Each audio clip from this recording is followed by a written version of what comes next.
PvP is coming out soon in Pokemon Go, and of course, people want to know what's good. Now, you might be noticing that a lot of Pokemon Go theorists are theorizing that more tanky Pokemon are going to be the better options in PvP. You might be wondering, well, why is that, Mr. Swag? And it's not exactly tanky Pokemon. It's Pokemon with high total damage output. If you look at my Swaggy graphs for raids, you'll see that I use TDO as a reflection of tankiness, but that's not exactly true.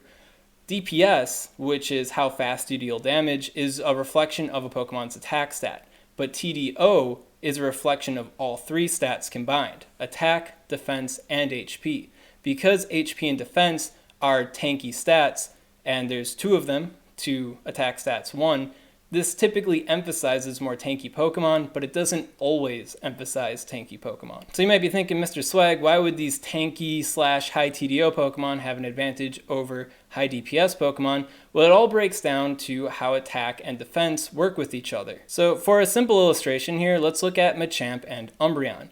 Machamp is the kind of Pokemon that has a high attack stat, so let's put in some attack bars here, and an okay defense stat, and pretty okay HP. When you look at Umbreon, Umbreon's a Pokemon that's known for having a low attack stat, but high defenses. Let's give them same HP. Just to note, this is not a reflection of Machamp and Umbreon's true stats. This is just an illustration for educational purposes, right? So if these two Pokemon were to duke it out, removing type effectiveness from the equation here, the attack and the defenses would cancel each other out. So because I have two attack bars and this guy has two defense bars, well, the attack and the defense trade with each other. So 2 to 2 and then 1 to 1. So then as a result, these Pokemon would be effectively dealing the same damage to each other, and then the victor would be determined by who has the most HP, because their attack and their defenses have evened each other out. Now, of course, Pokemon's a lot more fun than this. We do have other things going on, like type effectiveness. Fighting type Pokemon like Machamp has a bonus to its attack stat for dealing damage to a dark type Pokemon, and then fighting types also resist dark type damage. So effectively, in a vacuum, just using this simple terms here, Machamp kind of has another attack bar and another defense bar because it has this stat advantage over Umbreon. And as a result, as you can tell, beats it out because we're crossing out 2 attack, still has one more attack bar, and then we're only crossing out 1 defense, still has a 1 defense bar. Therefore, Machamp in this basic simulation here would beat Umbreon. So this is how Pokemon plays out, or at the very least, this is how it should play out at a fundamental level. Yet people are theorizing that Blissey and Chansey are going to be super oppressive in the Great League and the Ultra League. Well, not so much Chansey in the Ultra League, just Blissey there, but you get the idea. So if stats kind of work this way, why are Blissey and Chansey so oppressive? Well, going back to this basic example, you have Machamp, and Machamp hits Blissey for super effective damage, so that does give it another attack bar. However, Machamp doesn't resist Blissey's attacks. In fact, Machamp is weak to Blissey's attacks, because Blissey has both Psychic and Fairy type attacks. As a result, Blissey also gets an attack bar here. As a result, on paper in this super basic way, even though you'd think Machamp would have an advantage over Blissey because it has effective damage, because Blissey also has effective damage, it kinda evens out. But this isn't how it actually plays out in real life. Blissey is actually even worse than this in practice, especially in the Great and Ultra Leagues. So when you think about the Great and Ultra Leagues, which have a CP cap of 1500 and 2500 respectively, you'd think that would make an even playing field. All Pokemon are stopped at the same CP, so they ideally should have similar stats to each other, and then type effectiveness and coverage and what attacks they have would come to show for which Pokemon would be dominating in these various leagues, where Master League would just be like which Pokemon has the most stats, and you can't argue against a lot of that, right? Well, there is a problem with how CP is calculated that is working to high attack stat Pokemon's detriment in these leagues. The problem with how CP is calculated is that it favors the attack stat. So Pokemon with high attack stats will have higher CP. The reason for this is in the calculation, attack stat is left unadulterated, where defense and stamina are taken to the square root. So Pokemon with high defense and HP but low attack typically have low CPs, where Pokemon with high attack stats will have higher CPs.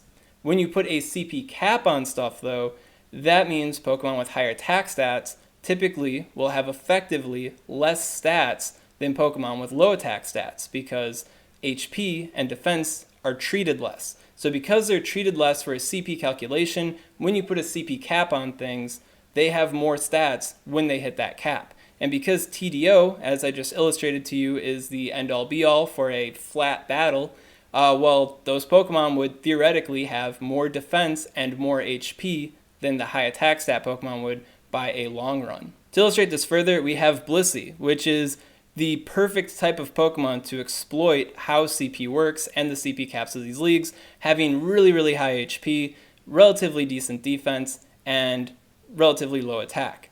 Because attack is weighted more for CP, Blissey, at the same CP as a Machamp, would significantly have higher defense and HP than it. Because of how max-minned Blissey is in this result, it ends up looking kind of like this.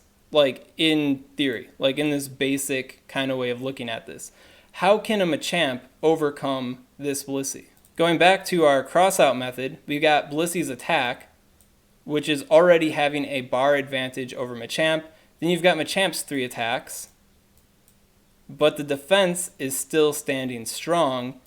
Well, now it has the 1 attack advantage over Machamp, and it has 2 HP advantages over Machamp.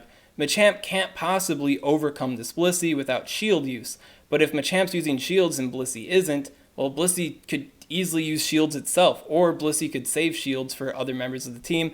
As you can tell, this is obviously an issue. This issue is so well known already to many members in the Pokemon community that people are opting to ban Blissey and Chansey from their local leagues. So when Pokemon PvP comes out, local communities are going to be running their own kind of personal tournaments if they're into organizing that, and a lot of them are saying no to Blissey and Chansey. In fact, this issue is so big that if you don't want to play in a meta where you are effectively forced to use Blissey in your Ultra League team and are forced to use Blissey and Chansey in your Great League team, otherwise you'd lose to those Pokemon, well, before you'd fight someone, you'd probably want to be like, hey man, we'll Ultra League battle, but no Blissey. You might be sitting at home thinking, well, clearly there must be an answer to Blissey or Chansey. I mean, fighting type Pokemon aren't doing it. What type of Pokemon will? Well, I have done some extensive research on the Ultra League and Blissey in particular, and the only 2 Pokemon that can really appear to match Blissey's power other than Blissey itself is Registeel and Lucario.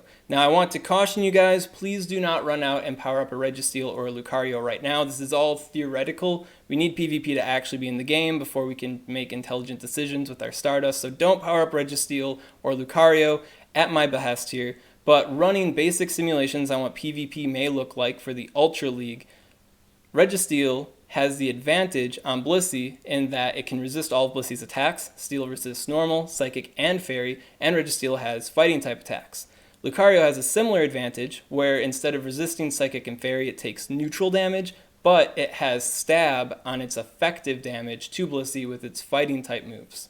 So those 2 Pokemon have these absolute advantages in type effectiveness over Blissey. But what I was finding was that even with all these advantages, because of how max-minned Blissey is for the Ultra League, they were only really able to trade with Blissey, or like neutralize Blissey.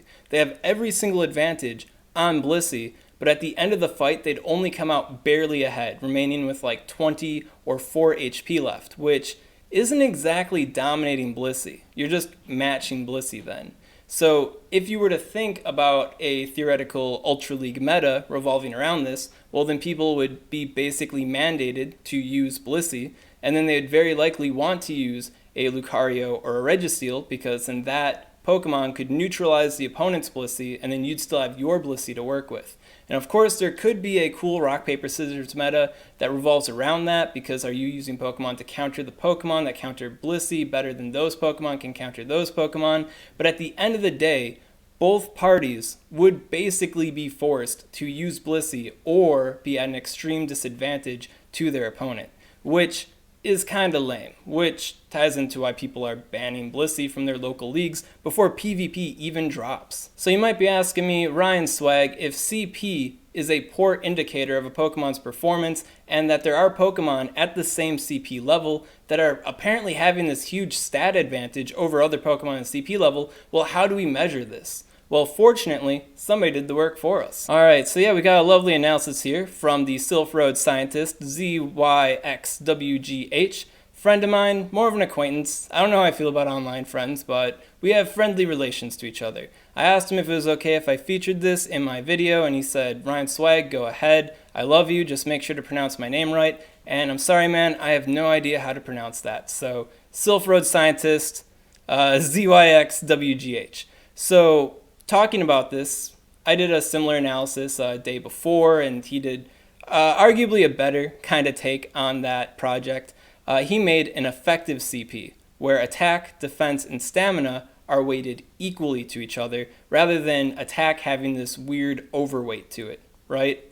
So taking this new formula, he took Pokemon that are at the Great League level and at the Ultra League level, and he also took the Master League Pokemon, and he applied his effective CP formula to it. So a way to think about this, it's like the true or like the hidden CP that's based off of the Pokemon's base stat total, not their overweighted attack stat for the original CP formula. So here for the Great League, you can see that while Blissey and Umbreon both have 1500 CP, their effective CP, because attack is overinflated for true CP, their effective CP would be 1941 and 1807. So as you can tell, Blissey, huge advantage over other Pokemon featured here. A lot of them are only making it into the 1600s. You got Blissey standing tall, finger in the air at 1941.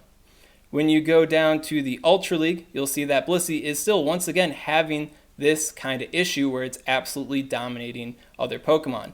Now, one kind of issue with the Sylph Road scientist's analysis here is that he was using level 35 Pokemon. He'd hard cap them there. So if you were to reach 2,500 or closer to 2,500 by being above level 35, well, that Pokemon's arbitrarily nerfed in here, and you can kind of see that with Blissey being at 2,426.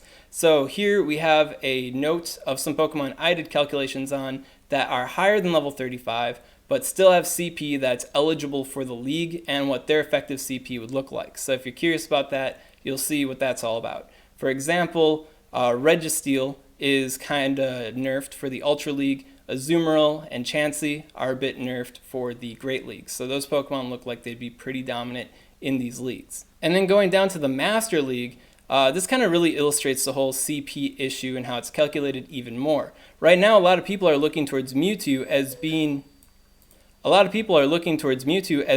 the Master League master, having 3,729 CP at level 35 with 10, 10, 10 IVs, because that's how Z wanted to do this, right? But all else being equal, CP advantage over these other Pokemon. But when you look at their effective CP, their true base stat totals, you'll see that Lugia is just masterminding this whole situation, being a complete boss. Now, of course, Slacking's also a boss, but it's got the whole yawn issue, so maybe it's not that great as the stats are showing. But you cannot deny that Lugia is having this absolute stat advantage over the diminutive Virgin Mewtwo here. We got the Chad Lugia, Virgin Mewtwo. Mewtwo can cry about it, right? So how much does this absolute stat advantage actually matter when we have our fast moves, our charge moves, and different coverage and stuff like that? Well, arguably, it could matter quite a great deal.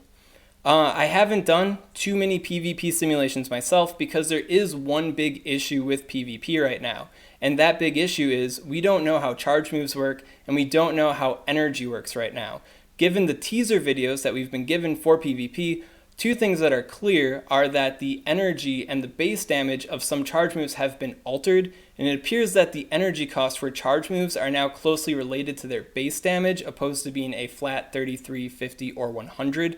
And then on top of that, energy gains seem to have changed as well.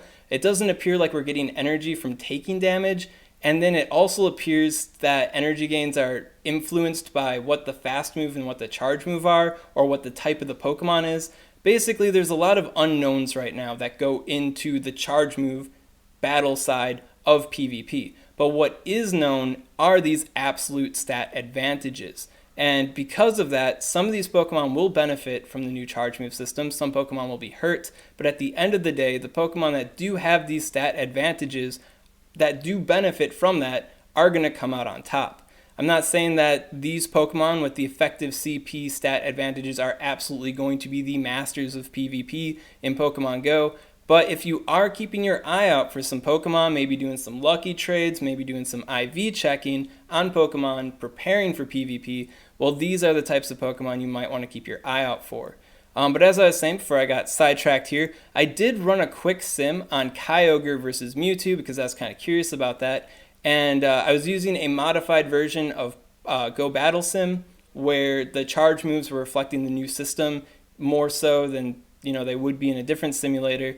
But what ended up happening is Mewtwo and Kyogre never ended up using their charge moves. Kyogre would actually defeat the Mewtwo under these circumstances with its fast moves alone. This suggests that if nothing changes with fast move damage, if Kyogre were to just shield one Mewtwo attack, Kyogre wouldn't even have to use a charge move of its own. It could just beat Mewtwo with just its fast moves, which is insane to think about. Kyogre only has like roughly a 200 effective CP advantage over Mewtwo, but that effective 200 CP apparently matters enough where Kyogre just absolutely dominates Mewtwo, which is kind of insane to think about. Is this actually going to be how it plays out in PvP? I don't know, but from what we do know, and using what we know about the game right now, it appears like this might be a pretty big deal for some Pokemon. So that's the information I have on the PvP meta and what Pokemon might be good in it right now. Obviously, PvP is not currently in the game, and we have that big question mark regarding energy gains and charge moves, which may tip the scales for some Pokemon in one way or another. But from what we understand fundamentally about the game right now, these absolute stat advantages that some Pokemon are having are obviously a pretty big deal in the game. I mean, from basic simulations, Blissey just seems to be this ultra oppressive Pokemon in the Ultra League that can't even be dominated by Pokemon that are supposed to have an advantage on it, which is insane to think about. It's so insane that people are already choosing to ban Blissey from their local leagues. Lugia looked pretty insane there in the Master League, and I wouldn't be too surprised if people were already relegating it to some uber master tier ban list type of thing for the Master League. Now, people might be looking at this and saying that this is a detriment to Pokemon Go, that it's a relative to how flawed Pokemon Go's battle system is, but I'd like to remind you guys, or enlighten you guys, that this is how the console games have basically worked. If you're familiar with competitive single battles, so 6v6, we got Smogon, and Smogon has these various sort of delegations, tiers if you will, to how Pokemon are supposed to battle. They have the Uber League, the Overused League, which is OU, and they have the Underused League, and then they also added in Rarely Used, and then there's like these borderline leagues. I'm not super familiar with Smogon, but the basic idea is that the Uber Pokemon are so ridiculously powerful for standard play that there's this agreement upon people that play under Smogon's rules to not use those Pokemon. With the OU Pokemon are so good, but they're obviously dominating other Pokemon, well then that's like kind of unfun, because what if like, Pikachu's your favorite Pokemon, but you want to use it to its best potential, but you can't because even like a Charizard can stomp it in one hit. Well, that's what they have the other leagues for, like the Underused and the Rarely Used, kind of capping out those Pokemon that are too strong for those other Pokemon, which makes those Pokemon more competitive for their own personal, cutoff league, like a ban list for the weak Pokemon, if you will.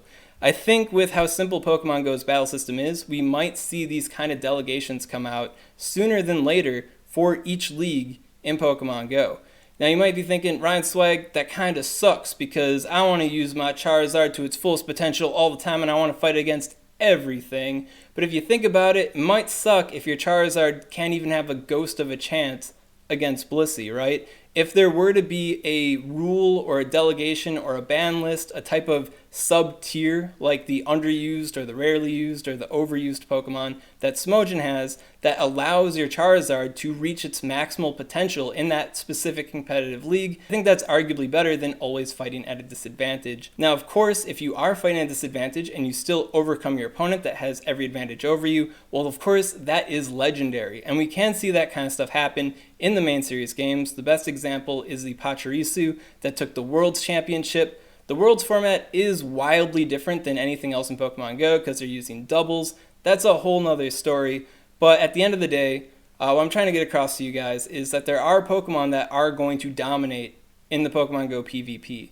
And looking to Game Press or to the Sylph Road to find out how to best relegate those Pokemon so everybody can use their favorites to the best of their ability, that might be beneficial for you.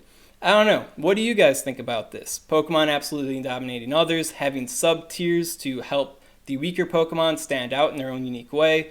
Are you into that? Are you against that? Comment below. Wow. Comment below and let me know. And if you enjoyed this content, you want to see more like it, maybe you want to know what the good PvP Pokemon are once we get this charge move nonsense figured out, well then make sure to subscribe to SwagTips. And don't power up Registeel or Lucario because of what I said today, because I don't need that on my conscience. Let's wait for PvP to actually come out. I like to sleep at night, and I don't want someone being like, Ryan Swag, I maxed out like 8 Registeels because you said Registeel would be good, but now it's not. Like, I don't need that haunting me, all right?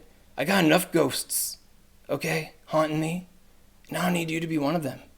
So don't you go powering up that Registeel. All right, that was an example. It was a simulation, a theoretical simulation, so don't mess with me, okay?